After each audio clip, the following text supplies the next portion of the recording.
You made it on a Thursday night, cruising into Halloween. We're starting only 7 minutes late.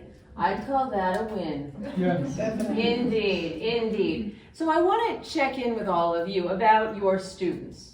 And I actually had hoped maybe some students would be here, but they're not, so we're going to imagine they're here. And I'm curious, would you raise your hand if they would raise their hand to the following question? That they want to have more say in decisions that affect them, but find that a lot of the time they feel like they're being told what to do. Does this resonate? Okay, for about 2/3 of you, yeah. And now, for all of you, so I'll tell you, I got a little bit of an agenda tonight, which is them being able to do more of what they want to do in a way that works for everybody in your family. So, as parents, and perhaps if we have supporters here tonight, how many of you experience yourself as being a police officer at home more often than you would like, enforcing the rules?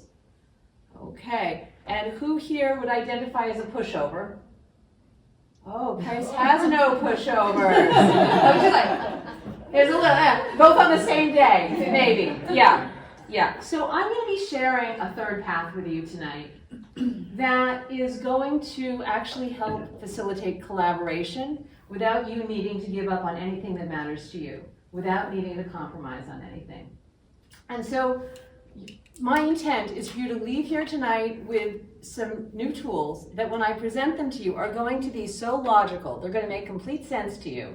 They're going to be so intuitive that you're going to be able to start implementing them right away. And you're going to be able to try some new things, maybe even when you go home tonight with those stuck conflicts that you've tried a bunch of things and nothing is moving things. So how can we actually have conflicts happen? Of course they're going to happen. The point of this is not to eliminate the conflicts entirely. They're going to happen. But how can each one be an opportunity to bring you closer to your student? How on earth can we do that? What I want everyone to remember from tonight is speak truth with care to move from rupture to repair. And I'm going to give you a methodology for doing just that. And I'm confident it's going to work because I've spent the last 20 years learning how to do it, practicing it, refining it, and teaching it. And it has been effective with dozens and dozens of families that I've worked with all over the world. And it was even helpful in repairing a rupture that I caused in my own family that I consider to be my biggest parenting mistake. You want to know what it was? Of course. I thought so. Okay, so everyone in my family has given me permission to share this story with you, and that's true of all the stories that you'll be hearing tonight. Complete and total permission. And for context, my family consists of me, my husband Kevin, who drove here and is the roadie, and let's give Kevin a huge round of applause for all the support there, and our 2 children. And at the time that this happened, which was about 5 years ago, our younger son was 10 and our older son was 12. And we took a family vacation to Puerto Vallarta. So we arrived in the hotel room, and I, with the last of my strength, drag our roller bags into the walk-in closet, and I flop down on the bed. And our younger son, Murray, 10 at the time, he goes into the walk-in closet, and he gets out of his rolly bag, he gets his iPad. And then he comes up to me on the bed, and he says, "Mom, why is my bag the one that's all the way in the back?" So, it is 95 degrees. I have been up since 4 in the morning. This question sends me over the edge. Because see, ever since Murray was an itty bitty kid, he has experienced slights, injuries, insults, the tiniest little thing, in my opinion, way out of proportion.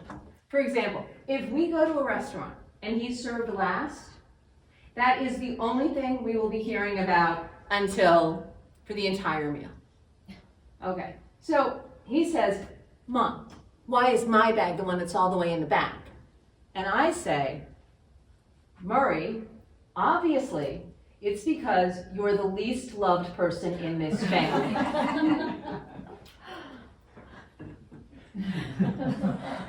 Now you're probably wondering, does this sound a little like your house on a daily basis? Sure. Okay, you're wondering why I'm up here. Look, I'm no different than you.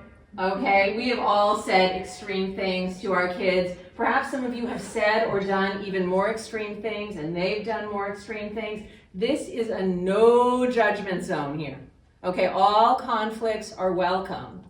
And what's unique and transformative is this method for handling conflicts that I got to use with this one and that I'm going to be sharing with all of you. So the plan for tonight is I'm going to define some terms. We're going to look at the big picture of how to deal with all the conflicts happening in your house. Like how could you achieve real transformation? And then we're going to focus in on this conflict navigation system. So let's define some terms for starters. I think of the conflict as the fight itself and the rupture as what happens if the conflict doesn't get repaired. So in that situation with Murray, clearly, there had been a lot of conflict building up that led to this between both of us.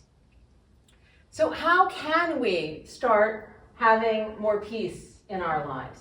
Well, a lot of families, when they come to work with me, they say, we need you to help us come up with some new rules. And it is true that forging new agreements is part of the journey, but it's actually the last thing that we do, because there simply isn't enough trust for them to stick. So it's a waste of time. You're nodding your head. You've gotten that t-shirt, Sonali. Yeah, exactly. So instead, what we want to do is map the gap. That's where we start. From what is our vision for our family, what is our students' vision for the family, and what are the conflicts that are getting in the way of that? Because that helps us as we start using our conflict navigation system. It helps us make sure that what we're doing in order to prevent these conflicts is actually moving us in the direction of what our ultimate vision for our family is. From there, we typically find, what I find with people is, things are going along, they've dealt with some of the simpler conflicts, and then there's just something that keeps coming up. That they recognize they have a certain level of intensity about that conflict that isn't happening with other ones. And that signals that there's an inner conflict happening. Typically with the parent, much more rarely with the kid. Typically with the parent, there's something from the parent's past that is actually fueling the external conflict. And so we address that. And once that happens, that's when a real turning point occurs, because that's when parents can start seeing the role that they have been playing in the conflict. And that is when trust is building, and that's when ruptures can start getting repaired. And when that happens, all of a sudden, forging these new agreements, which would have been utterly useless and futile to do at the beginning, now all of a sudden becomes possible, and you can stop from sliding back down that pyramid. We have a hard stop at 7:30, so we are only going to focus on solidify a conflict navigation system tonight. Okay, all of us in this room, I predict, have a conflict navigation system, even if you don't know it. What I find is many people's conflict navigation system is either one that they got directly from their own parents, or one that they created in reaction to their parents' conflict navigation system. So I'm going to be sharing one that I predict is going to be somewhat new to you, or maybe you're already doing it intuitively, which would be fantastic. So let us start with a real family and a real conflict. This one is about chores, and I had a chance to record this conversation. The mom is named Brandy. She has a bunch of kids. She has 4 kids, and her oldest son is named Lennon, and he is in the 8th grade. And they are having conflicts from morning to night. The one that she wanted to start with was about chores, because she finds that she is having to nag him to do the chores all the time. And so let's get a sense of who she is right now. And then when he does do the chores, I feel like it's not completely done, and he's doing it real quick just to go back to playing the game or go back to watching TV or whatever he was doing. Nod if this is your own life. Sure, I've experienced this as well. So we started after she told me about this, we started by mapping the gap.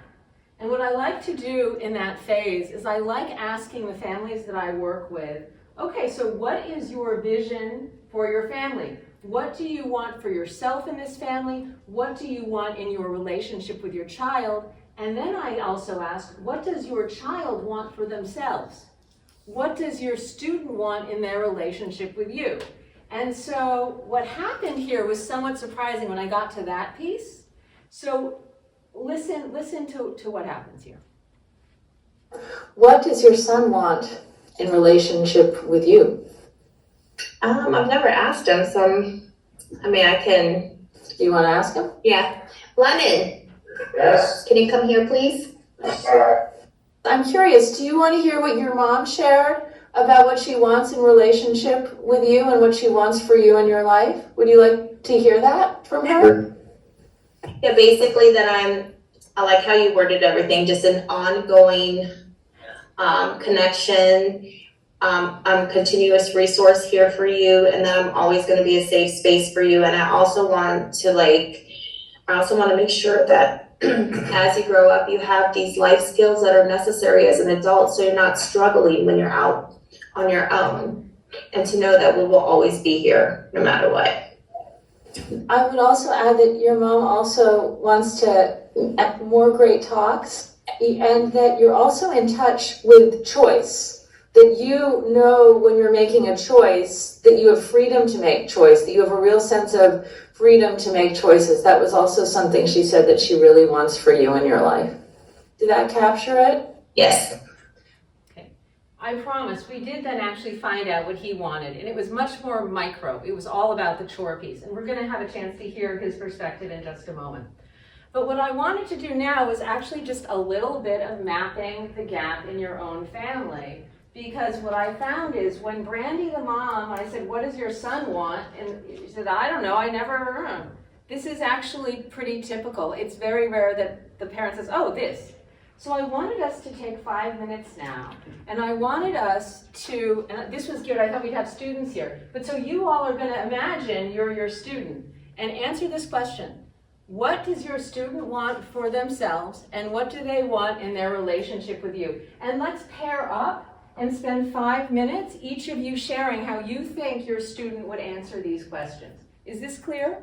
Mm-hmm. Perfect.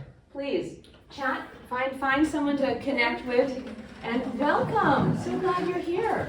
Great, let's focus back. I'm curious, as a result of doing that, did any of you make any discoveries? Any new insights? What was your insight? I saw you nod your head. Yeah. Amethyst. It says Mad Boy shuts everything down. Mad Boy shuts everything down. The conversation. To a conversation with a goal to probably to compromise or to smoothen things out. So there's a shutting down that happens. That's what he wants. When the tone of the voice is. Yeah, I was actually talking about my experience with my daughter. Yes. I said I'm much better here at work. If I'm upset with a teacher or a staff member or something, I don't deal with it right away because I don't want to be demoralizing or demeaning or disrespectful, and I'm angry, right? Right. But at home I wasn't as conscientious with my own daughter. I'd be like, Immediately. "What?" Exactly. We just go right to it. And then there's no discussion. Right? Now she's in her room, mad at me. I'm downstairs beating myself up and still mad at her. Right. I told myself I wouldn't do that anymore, and it's just All of it. So yeah, this is so typical. And what I hear in terms of what as Margaret's sharing, what I was hearing, correct me if I'm wrong, but what she was wanting was actually to create some space to be able to have connection. The daughter wants this also, but something is getting in the way of that. And so this is this gap that we're aware of. And so as we start thinking about how to navigate conflicts in a different way that actually creates that breathing room to focus in, and what stops us from doing that, it's helpful to understand two concepts, and then I'm going to share the method with you. So the first concept has to do with the difference between strategies and needs. So everyone, including all of those kids that are driving you bonkers, everyone, we all have a lot in common. All of us have needs. Some of these needs are physical, like the needs for food, air, and water. There are also needs for freedom, choice, autonomy, power. As you were talking, I heard many of you, and we heard, we're going to hear for tweens and teens, this is a biggie. This is a real biggie. Connection, belonging, to be heard, to be understood. And meaning, we all want meaning. We all have needs for learning, and we all have needs for contribution. And contribution is a big one for parents. We want to contribute to our children. Typically, we want to contribute to them meeting their own need for learning. It's not our need for learning, it's their need for learning, but we want to contribute to them in an effective way. Okay. Great news, our needs are never in conflict. My need for food is never in conflict with your need for food. It's the strategy that we use to meet our needs. That's where we can get into the conflict piece.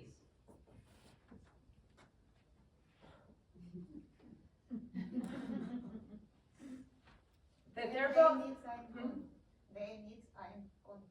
The food, no, it's the strategy. This is a very important distinction.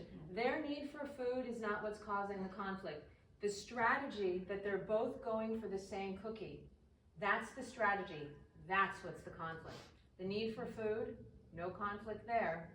And hopefully there's a refrigerator full of food in the house. There are other strategies for them to meet their needs, I sincerely hope, than this one cookie. Or also another strategy could be, oh, let's break the cookie in half. Right? And now we're not fighting. Strategies. It's the strategies that get us into conflict. Okay, so everything came to a head with Brandy and Lennon around chores on a Saturday night. When Brandy goes into the kitchen, she's gonna make dinner, and what does she find? In the sink, there is this crusty old pan of mac and cheese from lunch, and it hasn't been touched. Okay, so let's look at how strategies and needs play out in this situation. So Brandy, she's got a need for support with making dinner, ease with making dinner, and peace of mind. And that one might surprise you, but remember how when we were mapping the gap, she said how very much she wanted to know that Lennon could take care of himself when he's on his own? When she sees that mac and cheese container, she can't, is what that tells her. And her need for peace of mind is shot. Okay, her strategy to meet these needs is to have her son do the dishes before she cooks dinner. If he does these things, all of her needs are going to get met. But unfortunately, and you know what? She is attached to this strategy. I would be too, wouldn't you? Like a barnacle stuck to a boat. Okay, now, Lennon, he's playing a video game, and he doesn't even know that his mom is doing that in the kitchen. He has needs too. He has a need for support. He has a need for, which you're going to hear about in just a moment. It's actually why he didn't do the mac and cheese, wash that mac and cheese container. He has a need for ease, and he also has a need for choice. These needs, not in conflict with his mom.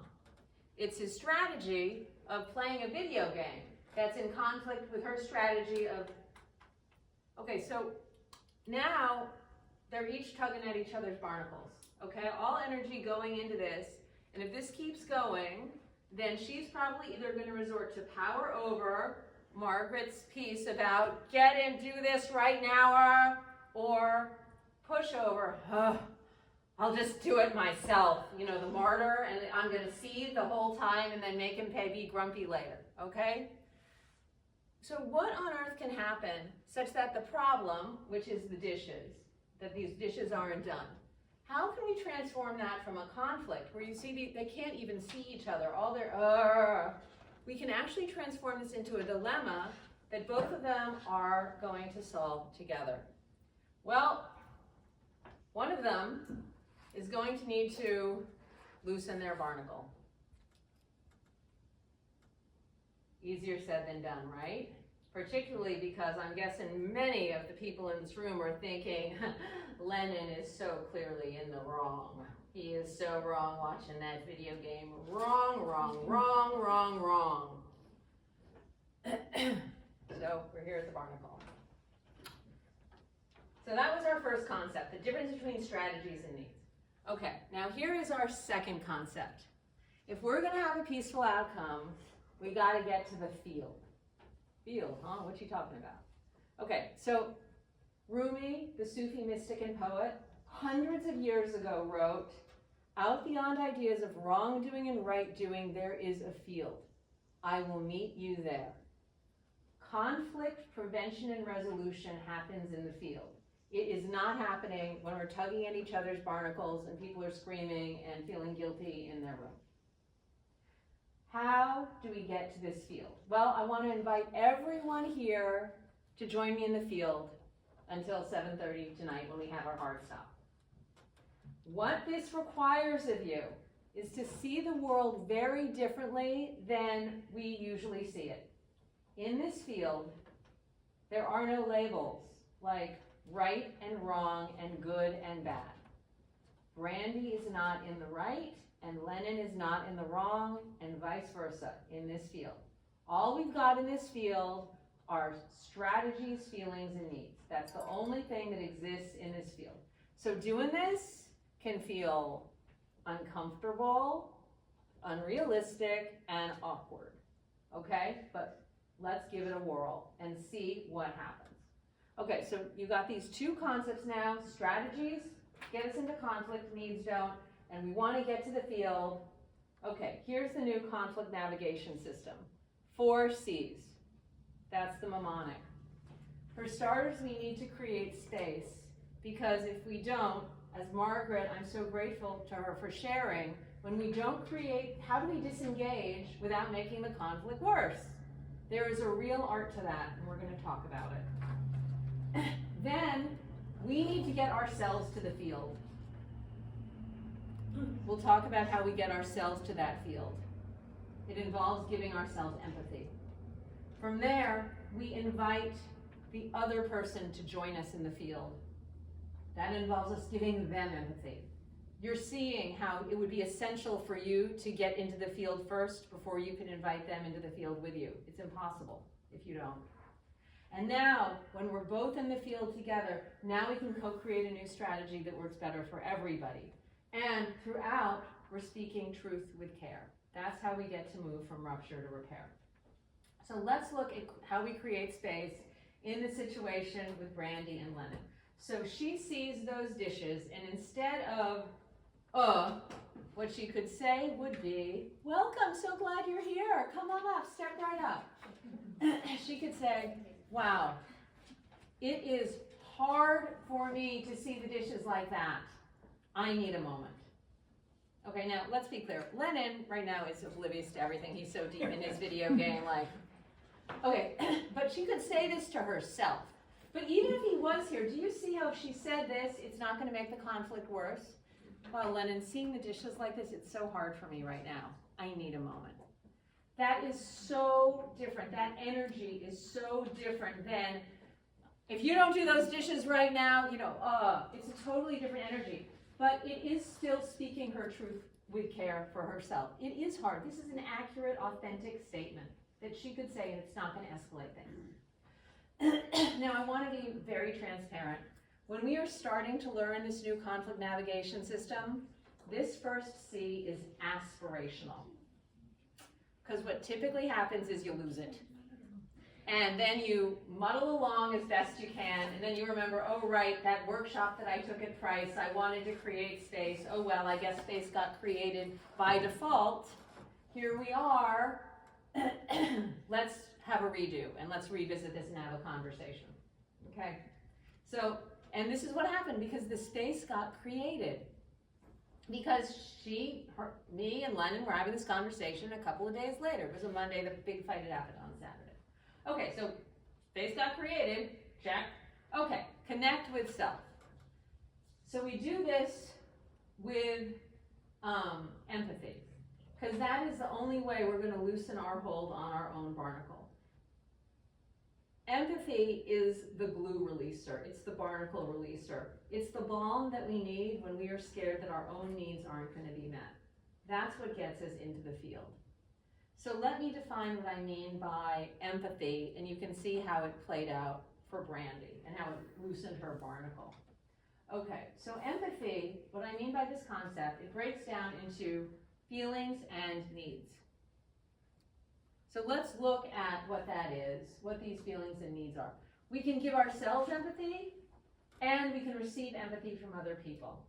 And once again, when we're starting out, this is the way to go. The idea when we're activated that we could give ourselves empathy when it's Saturday night, she's so disappointed, she's so worried, that she would be able to give herself empathy. I think that's a pretty high bar. Perhaps she has a partner who could give her empathy, or a trusted friend that would. But the more you do it, you start getting this muscle. And what you're doing right now is great, because you're learning the concepts. You can practice them, start practicing them at home. Okay, so this second C of connecting with self, I break it down in 3 ways. For starters, I like to identify the strategy. I like to identify the strategy that I am attached to. I like to name my barnacle. Because when I name my barnacle, that's a touchstone as I go and I check to see have I gotten enough empathy to release it. If I don't name the barnacle, I don't know what it is that I'm trying to release. Okay, and then we feel our feelings and identify our needs. Okay, so what strategy is Brandy attached to? I want you to think it in your head for yourself. When it comes to the dishes, what strategy is she attached to? Got it in there? Okay. Were you thinking to have her son do the dishes before she makes dinner? Did you have that? Not, yeah? You have that. Beautiful. You're getting the difference between strategies and needs. That's her strategy that she's attached to. That's the name of her barnacle. Okay, that's not enough to get to the field though, let me tell you. We got a ways to go. We need to identify the feelings she's having when she thinks that she's not going to get that strategy met, and what her needs are.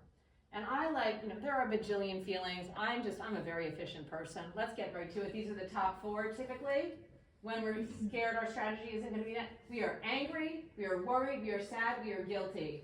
All right, put yourself in Brandy's shoes. I'm sure it's not that hard to do. Tell someone across from you, which of these feelings do you think she's feeling? Tell your partner. Tell someone. What's she feeling? What's jumping out? All right. Great. Let's hear some. All right. Angry. Guilty. Okay. Cool. Anyone? She's worried too. She's worried she didn't do what she was supposed to do to get him to where she's supposed to be, right? Bingo, Margaret. Exactly. She's very worried. She is deeply worried. I'd say the big ones are angry and worried. Okay, so we got the first chunk of the empathy. We got the feeling piece. Okay, now let's go to the needs.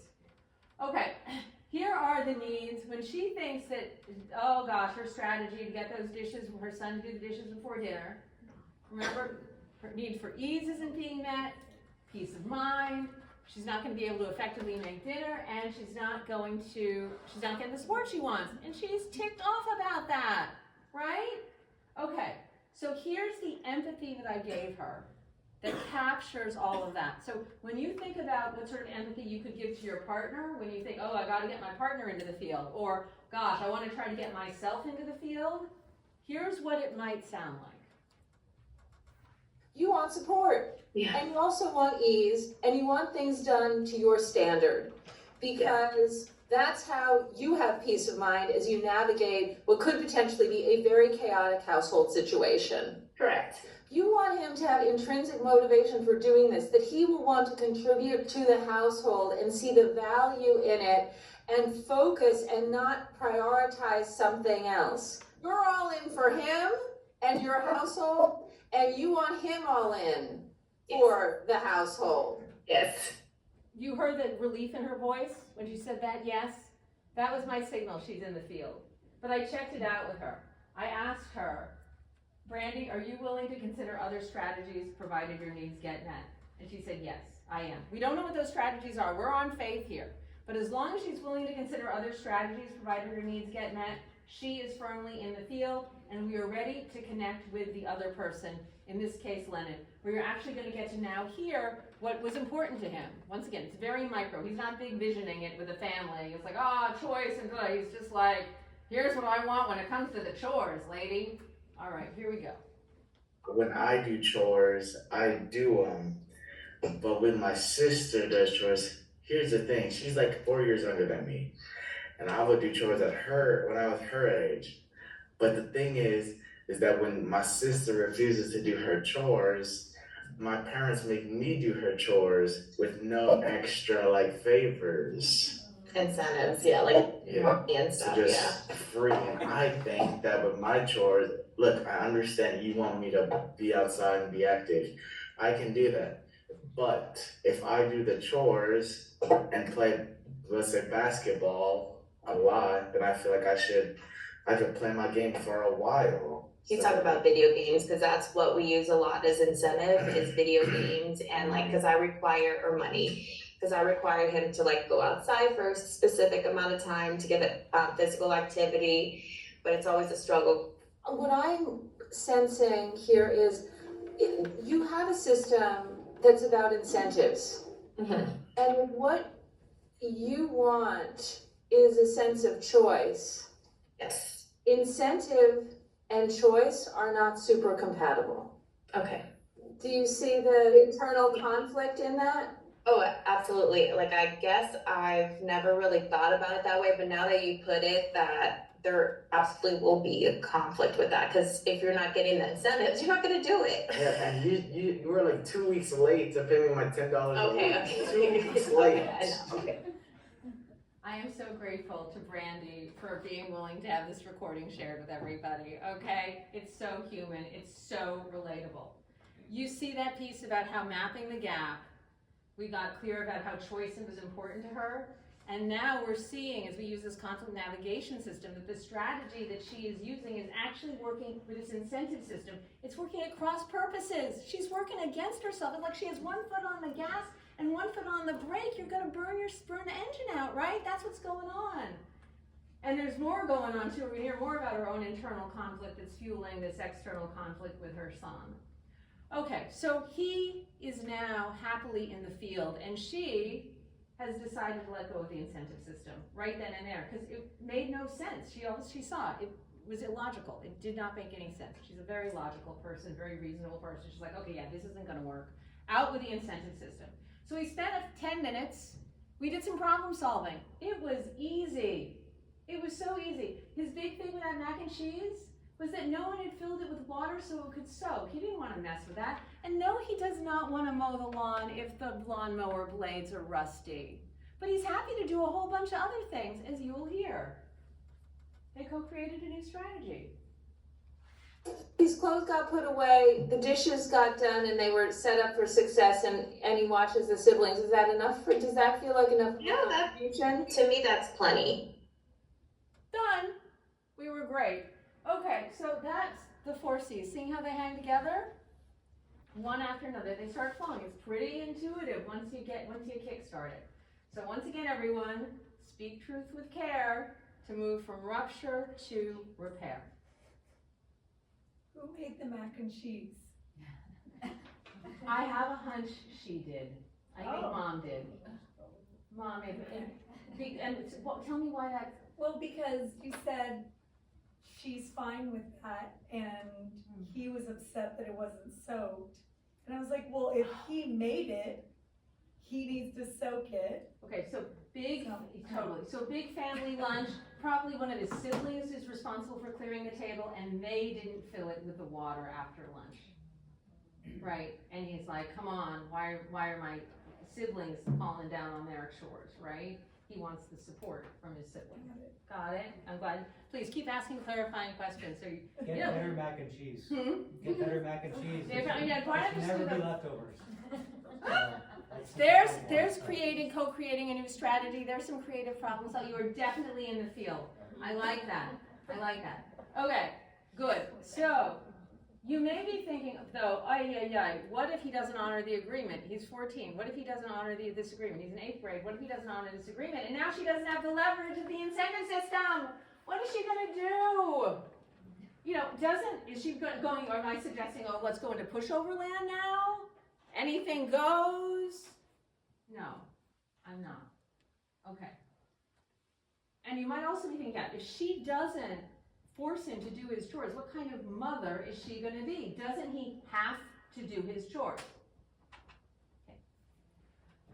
Okay. As parents, we absolutely have tremendous power in relation to our children, and we can absolutely choose to wield it over them. And the government backs you up on that, absolutely.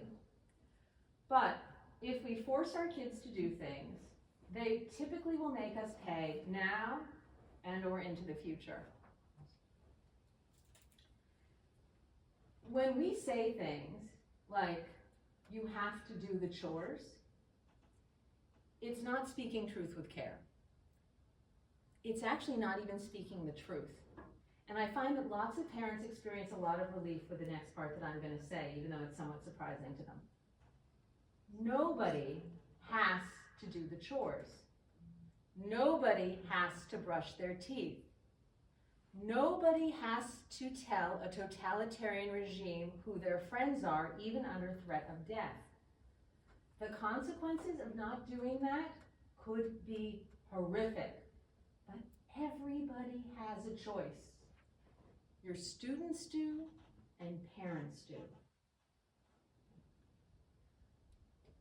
By choosing to share power with our children and students, we are absolutely not letting go of our needs. We're not giving up on them. We are not being pushovers. All we are doing is releasing the strategy to try to come up with a new one that gets more of the needs met, their needs and our needs. And happily, Lenin did honor the agreement. But in addition, they recognized that they needed to have a family meeting. There are 4 kids. Things change. So they're having a family meeting regularly. They have an ice cream party celebration at the end. So that's not an incentive. It always happens. It's not contingent on anything. And things are going good.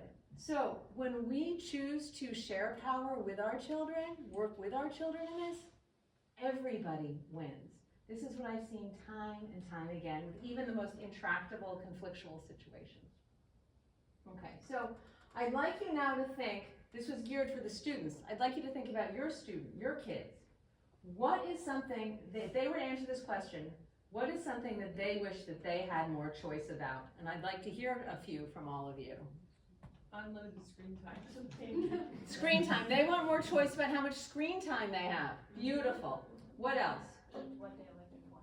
They want choice about what they eat. Great. What else do they want more choice about? Less nagging. Less nagging about what specifically? Everything? Reminders. Of everything. Like just period. They want to be more entrusted that they're going to follow through, or if not, they'll deal with the consequences. But of course, the challenge there is you're frequently the one dealing with the consequences, not them, because of what happened in the day. Like you're all of a sudden trapped and stuck doing something and you're resentful about it, right? Yeah, totally. Good. Bedtime. Like Bedtime. How much sleep they're getting. They want to choose about that. Yeah. And is my hunch correct that what you just named, these are the seemingly intractable problems? Yeah, that you're stuck in. They keep, right. It's all about choice. And how can we get to the field so that we're not giving up on our needs, but our kids' needs are on the table too, and we can co-create a new strategy that helps them have a sense of their need, that actually meets their need for choice, and then the problem's going away. This one, their need for choice is typically, that's what's not being met, and once we figure out a way and they can help with that, then all of a sudden this conflict's gone, miraculously. Okay, so let us now, you're gonna do a little more work, because you got to see how the whole thing went. And so now we're going to do a little more work with a second conflict with Brandy and Lennon. You know them so well by now. This has to do with math, algebra. Lennon is falling behind in algebra. And the strategy that Brandy came up with for this is she found some great algebra math videos, instructional videos online, and she wants him to watch them, and that's how he's going to catch up. And he isn't doing it because he wants her to help him and explain it to him. So he's refusing to watch these videos, and she's taken his PlayStation away from him. Okay, so this is the layout. So you all are now pros with the 4 C's. So everyone, what strategy is Brandy attached to? Improving the algebra grade. Or having him watch the videos. Bingo. Bingo. Having him watch the videos without her. It's good to be specific. That's her barnacle. Great. Watch those algebra videos. All right, and how do you think she's feeling that he's not? What do you think the predominant thing is? Worried. Huge worry. Oh, is she worried? Worry for days. Good. And in terms of the needs that this strategy is meeting, here's that peace of mind again, contributing to his need for learning and effectiveness. Okay? These are all what he is about. That's all what she is about. Okay, what strategy is Lennon attached to? What did you hear? Having mom help him. Have mom help him. He's very attached to that. Exactly. He wants that. And how's he feeling when this isn't happening? Worried. Sad, worried, angry, alarmed, and alone. All sorts of things. Yep. And if this strategy doesn't get that, so if he could get help, he'd feel trust and support, choice, power, connection, all those things, all those needs would get met. So in terms of creating space got created because this thing had, the PlayStation had gotten away. So by default, the space had gotten created. Connecting, I decided to connect with Lennon first. And what you're gonna hear, and you're gonna see the C's tick by as we go, because once this process starts rolling, it just, it sort of resolves itself, as you will hear. When my mom explains math to me, I understand it, but those videos that I'm supposed to understand it from, I do not understand it.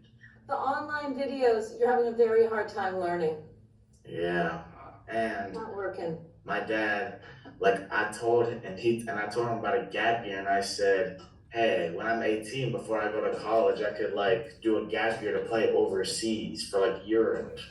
And then he says, oh, we're probably already having your gap year right now. And that hurt because you weren't being seen. That had a negative impact on you because you weren't being seen because you're trying the best you can. Is that true, Lennon? Yes. And you're very difficult situations because these videos are not helping you. And so when your dad said that, it was pretty devastating to you. Yes, so this is just an empty year, he's saying. Exactly, and you're that is so, that your sense is you're working your butt off and you're not being seen for that. So the issue related to math is he's having a very hard time with the videos. Yeah, he likes when I sit down and explain it to him, but I just watch the same videos. But I don't understand them. Right. So Brandy, so from your perspective, is it that this is more work than you want to be putting in, or you're confused because why can't he extract the same kind of information that you're able to extract? Oh gosh, he's wanting you to do his work for him. Is I that get that the story feeling? you got? But then, yes, I have mostly that thought that he just wants me to do the work for him. Mm-hmm. But then I have this other thought that I remember that this is the 3rd time I've basically taken algebra. So it's easier for me. Yeah. On the nose. And different people learn differently. Yeah. Some people find watching a video super easy. Other people, so Lennon's learning style is this one-on-one. So Brandy. Yeah. You seeing why he's checking out? Yeah. Are you Oh yeah, of course. I'm willing to sit down and I just have, yeah. He's not wanting you to do his work for him. Because this is your fear about how is he going to be able to take care of himself when he's on his own. And you're so scared that he won't. And you're looking for evidence of that in the world. And you're vigilant, you're scared, he's wanting me to watch this video, he can't do it himself, and all the demons start freaking out in your head, oh no, that's my worst nightmare. And that's actually not the reality, because thank you, you just remembered, this is your 3rd time taking algebra. I've taken it in high school, college I'd still like to and add something. So is the PlayStation going back to him? Because the PlayStation, and whether he has it or not, has absolutely nothing to do with why he's not paying attention to these math videos. You see, they're not hooked up. Mhm. This incentive thing and the taking it away thing, can you let that go? Can you let that stuff go? So, did you hear the moment where she got into the field? When she realized, wait, I've taken algebra 3 times. And it was because she got that empathy from me about how scared she was about him not being able to do things on his own. As soon as she had that truth spoken to her with care, all of a sudden she was in the field and she could see exactly what was going on so clearly. And you're hearing how her fear is driving so much of what she's doing, and how that inner conflict is fueling the outer conflict. Yes, Margaret. When we heard the father say, well, this is your gap, and I chuckled too, and I heard some chuckles, because it is that adult sarcasm, and I'm so guilty of this too, and I say this to my teachers too, sometimes they're sarcastic with the kids, our students, and they don't get it. They don't find it funny. And you saying to him that was devastating. The kid's like, yeah, my dad thinks I'm losing a whole year of learning, when the dad was just a flippant statement. And I said you're the least loved person in our family. There you go, right. There you go. Just Sarcasm. No, not okay. Not helping. Did I see a hand up here? Got something? Yeah. Okay. Now, at this point, many parents say, okay, Lisa, but if I wanted to revisit this issue with my kid, and I said, so could we talk about these math videos? They would likely say, Mom, I want to talk about the math videos even less than I want to watch them. Right? That's a typical tween response. So what do we do then? What do we do then? Well, hey, we got these 4 C's. We can do them right now. Create space. That was really hard to hear because I'm trying to make some peace here. Okay, connect with myself. I'm attached to the strategy of talking about this right now. The needs I'm meeting, I want peace of mind, and I'm really worried that's not going to happen, and I'm super scared that he's going to fall further behind. Connect with him.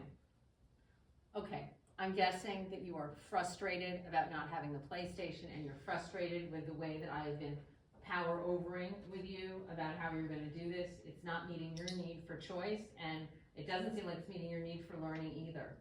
We don't have to talk about this now, but my concern is that if we don't, you're going to fall further and further behind. It's going to be harder to catch up, and math is essential for all the things that I know you're wanting to do for yourself. So could we talk about them now? And my hunch is the answer would be yes.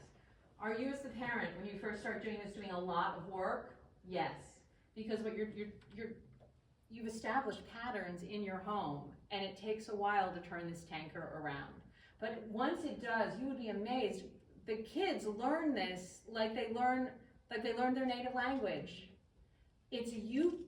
Culture starts at the top. You were at the top. You've got the most structural power in this family. When you transform it, they do it. And then they start doing it with each other and with their siblings. I've seen this in my own home. So then the sibling clashes start minimizing. It's very powerful. Now, you heard poor Lennon trying to get a word in edgewise, and I absolutely want you to hear what he wanted to be known for.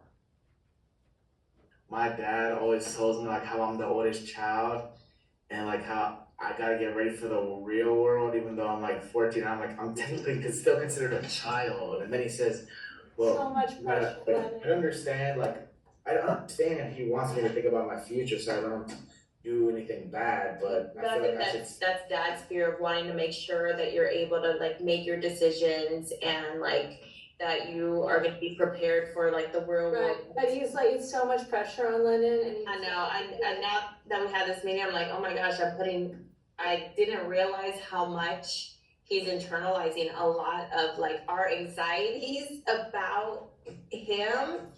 And like, I'm just like, he doesn't need to be carrying the weight of like our concerns about like a few, okay. Dad always, one more thing, Dad always tells me, when I'm gone, you're gonna have to take care of your siblings. Oh my God, when you're gone, they're gonna be like 18. Well, no, this is like, I think he gets concerned if he's ever gone, like if something were to ever happen, I mean, like, it's just that deep down. well, that's dad's anxiety, so. After we stopped recording, it turns out that Lennon's grandfather died when Lennon's father was very young. And now you're seeing where the internal conflict is fueling the external one, and how Brandy has taken on that, her husband's internal conflict. And look at what it's doing to this family. So you can see how mapping the gap, they solidified a new conflict navigation system. We integrate the inner conflicts. To repair the ruptures, Dad's gonna need to be involved, okay, with that, and have it brought to his attention, with lots of empathy for, of course, he's so concerned about this given his past. And then they can forge some new agreements, and this ship is gonna turn around. Yeah, so speak truth with care to move from rupture to repair. What I would like to do now is tell you about what happened back in Puerto Vallarta. You wanna hear what happened with that? Okay, cool. So, Murray is sobbing inconsolably. He wants nothing to do with me. As you can imagine, my husband taps in to deal with that situation. And I go into the walk-in closet and drag his rolly bag to the front and take a moment to reflect on this. So I've dedicated my life to learning how to speak truth with care because of a rupture that happened in my own life when I was a child. I grew up in Marin, and both my parents were doctors, and I had tremendous privilege growing up. You could see the Golden Gate Bridge from my bedroom. Despite all this financial security, I felt profoundly insecure as a child. And one of the reasons was I was an only child in a fairly isolated place. There weren't many kids around. My well-intentioned, loving parents did a lot of power over. So I spent a lot of my childhood alone in my room, my TV privileges taken away, told to think about what I'd done wrong. Okay. There was another reason, though, that I felt insecure. And that was because when I was 5, my mother was diagnosed with breast cancer. And I always had this sense as I was growing up, despite the fact that everyone said things were fine, that there was something that was not okay. I felt very insecure, and it turned out that my insecurity was well-founded because when I was 16, my mother died. And I learned that my parents had kept the secret that her cancer was spreading through her body. They had kept that secret for 11 years. So I vowed that before I had kids, I would have a different way of speaking truth with care because my parents did not have the skill, interest, capacity, willingness to speak that difficult truth to me. And when I spoke to my dad about it when I was an adult, he described my mother's prognosis as this subway car. He's from New York originally. This subway car that was just rumbling in the distance until it wasn't. So I read books and took classes and have practiced and taught and refined. And yet here I am in Puerto Vallarta, having told my son apparently thinks that he actually is the least loved person in our family. I have inadvertently spoken his greatest fear. I have spoken his secret truth without any care, and in doing that, I have inadvertently confirmed it for him. No wonder he can't stop crying. How did he come to think that he was the least loved person in this family? I started putting the pieces together. So his older son, Ezra, was born with a neurological disorder, and he could not speak a complete sentence until he was 5. So I spent Murray's first few years of life completely focused on doing everything I could to ensure that his older brother could talk. At one point, we relocated the entire family to Michigan to work with a specialist there.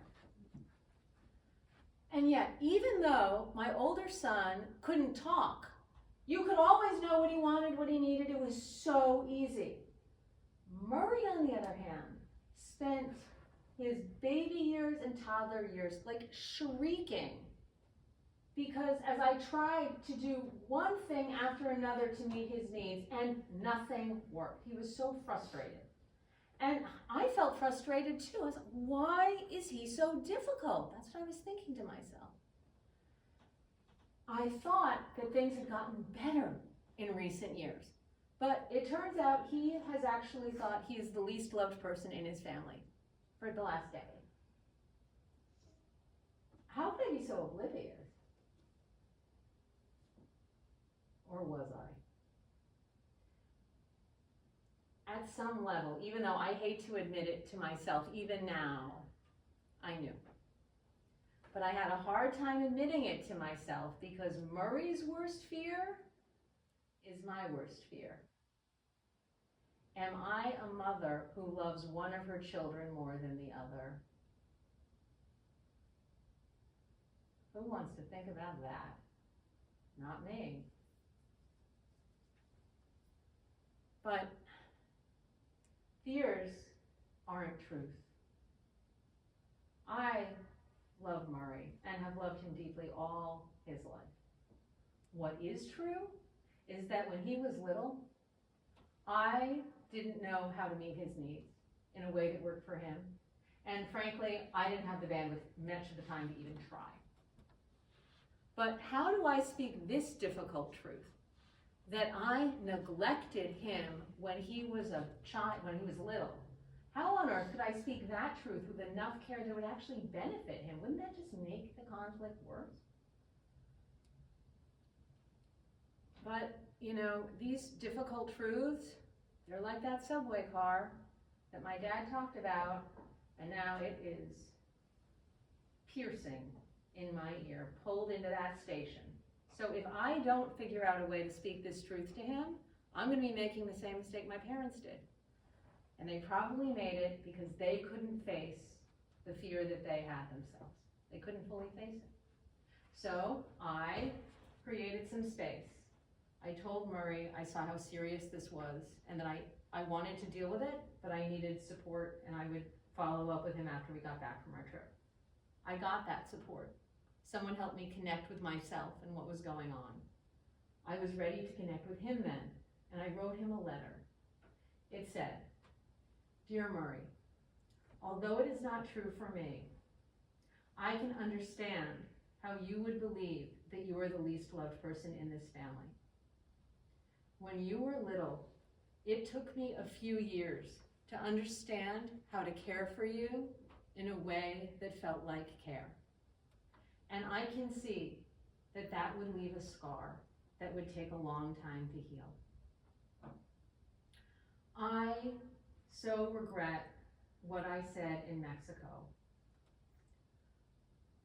It was because I so wanted that scar to have healed that I wanted to believe that I didn't even think about how what I would say would impact you.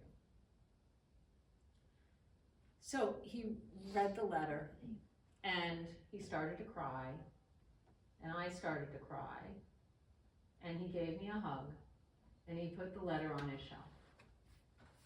And he has not complained about being served last at a restaurant ever since. So, are you speaking truth with care to yourself and to your loved ones? So I invite you to map the gap. What's your vision? What's your children's vision? Start trying out this new system and see how far up this pyramid you can go. And if you get stuck, I want to invite you right now to get your free conflict prevention jumpstart kit, which includes the 4 C's of conflict prevention and repair as a handy PDF that you can stick on your fridge. It's got questions to prompt you to move through all of the stages.